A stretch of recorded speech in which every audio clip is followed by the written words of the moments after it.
Good morning, my dear students. How are you? I hope you are enjoying good health. Today I am here to tell you how to conduct the nursery and PG class papers through WhatsApp. Ma'am Aksa is like a student here,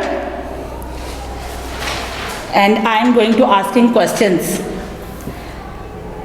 Which letter is this? J. J. And what is the sound? J. What is this? Ink pot. And what is the initial sound of ink pot? E. Ink pot. Likewise Urdu paper,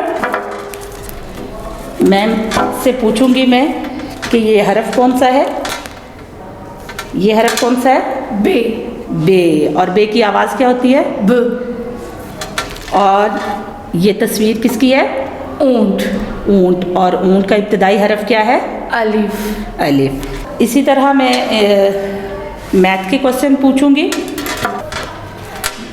Which number is this? 7. 7. And what comes after 7? 8. Which number is this? 6. 6. And what comes after 6? 7. Okay, let's count the objects. 1, 2, 3, 4, 5, 6, 7, 8, 9, 10. How many yard? 10. प्यारे बच्चों, आप लोगों ने भी बिल्कुल इसी तरह online paper देने हैं.